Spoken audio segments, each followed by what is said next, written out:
नमस्कार मेरे प्यारे श्रोताओं। दोस्तों, आपका स्वागत है आपके अपने यूट्यूब चैनल एम के प्रेरणा पर। मित्रों,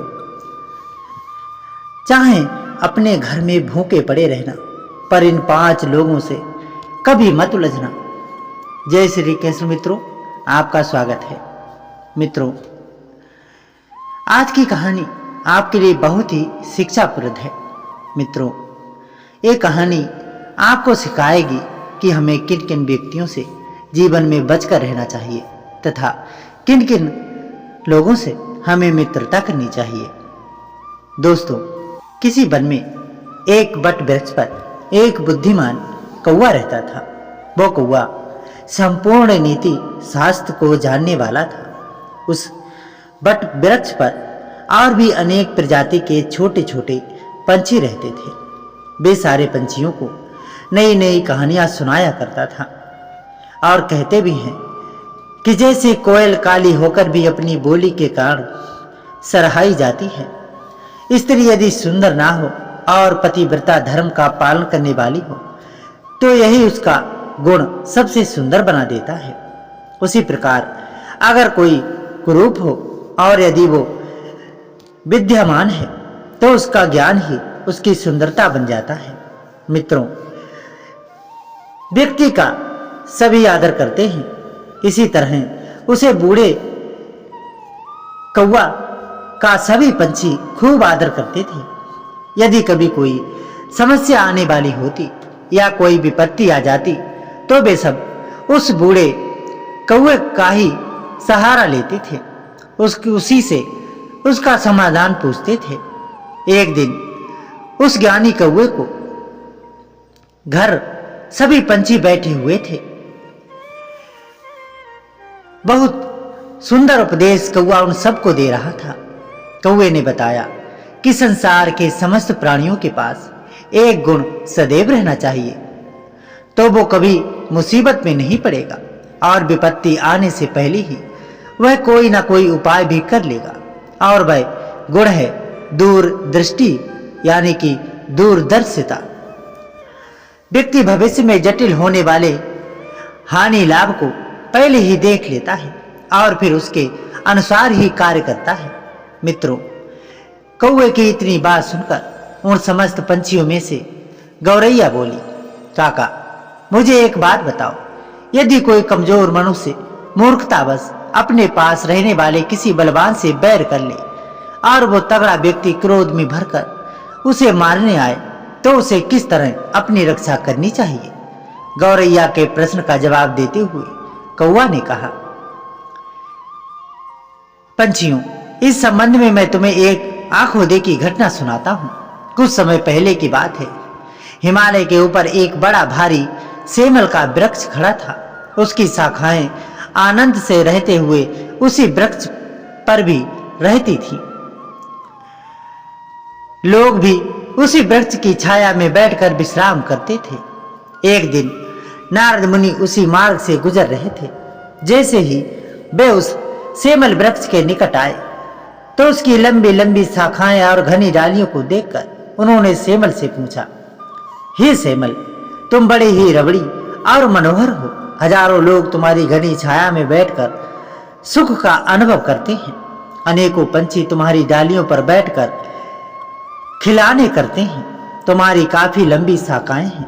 मैं तुम्हें जानना चाहता हूं कि तुम्हारी इन घनी और लंबी शाखाओं को क्या कभी वायुदेव ने तोड़कर नहीं गिराया?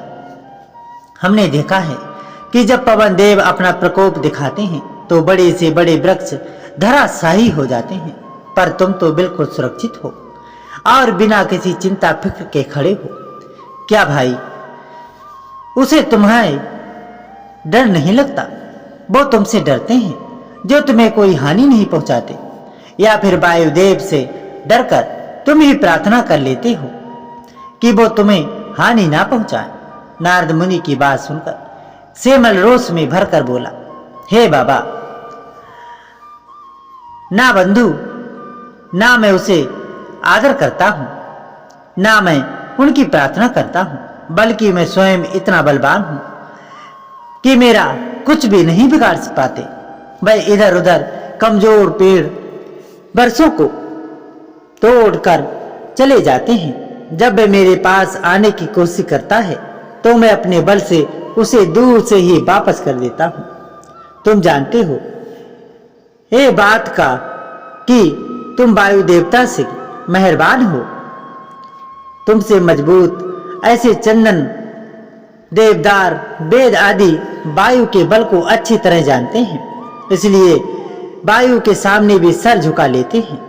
पर तुम तो बड़े दुष्ट हो, जो कमजोर होते हुए भी वायु से संघर्ष कर रहे हो। इस प्रकार नारद मुनि बाहर से चले गए।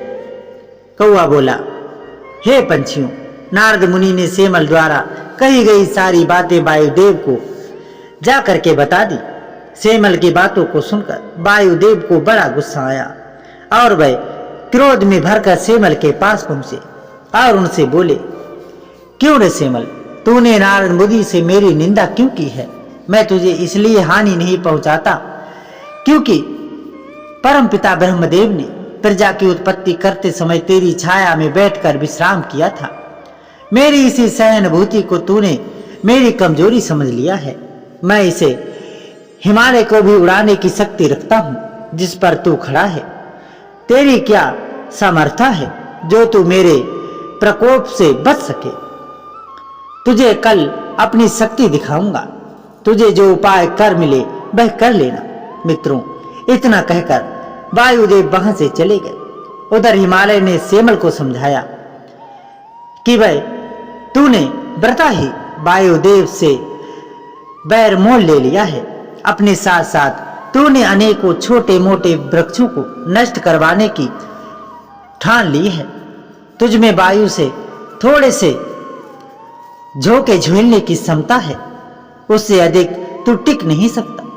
किसी ने सच कहा है, जब मनुष्य का विनाश होने को होता है तो वो अहंकार में भरकर अपने से बड़े लोगों से बैर कर लेता है। हिमालय के समझाने पर सेमल भयभीत हो गया। कहने लगा, हे हिमालय, मैंने तो अपने भाइयों को लड़ते देखा है, उनको लड़ने के लिए उकसा दिया है। वो कल मुझे आकर उखाड़ फेंक देंगे। अब मैं उनसे किस प्रकार अपनी रक्षा करूं? हिमालय ने कहा, हे सेमल, कमजोर होने पर अगर बलवान से बैर बन जाए तो फिर बुद्धि बल का ही सहारा लेना चाहिए। इस प्रकार उनके प्रकोप से बचने के लिए सेमल ने स्वयं ही अपनी शाखाएं, अपनी डालियों और अपने फूल पत्तों को गिरा दिया। केवल तने के रूप में टूट ठाट बनकर वह खड़ा रहा। उधर दूसरे दिन वायुदेव क्रोध में भरकर पेड़ वृक्षों को गिराते हुए सेमल वृक्ष की ओर आए तो उन्होंने देखा कि अपने बल पर घमंड करने वाला सेमल अपनी शाखाओं और फूल पत्तों को गिराकर ठूंठ बनकर के खड़ा है। उस ठूंठ के रूप में देखकर वायुदेव का सारा क्रोध शांत हो गया।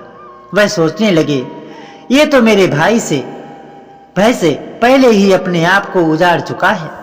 अरे सेमल, तुम तो मेरा सामना भी नहीं कर पाए, उनसे पहले ही तुम तो गिर गए। ये सुनकर सेमल बड़ा लज्जित हुआ। किसी ने सच कहा है कि दुर्बल होने पर भी जो मूर्ख बलवान से विरोध करता है उसे सेमल की भांति स्वयं ही समाप्त होना पड़ता है। इसी प्रकार कमजोर व्यक्ति नष्ट हो जाता है। उससे बचने का एक ही उपाय है, बुद्धि बल।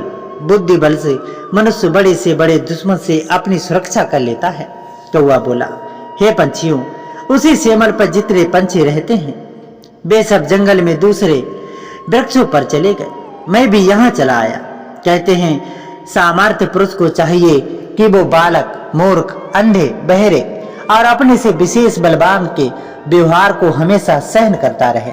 बलवान के सामने झुक जाने वाला कभी नष्ट नहीं होता और जो घमंड में भरकर बलवान से युद्ध करने जाता है वो आग में पतंगे की तरह जलकर नष्ट हो जाता है।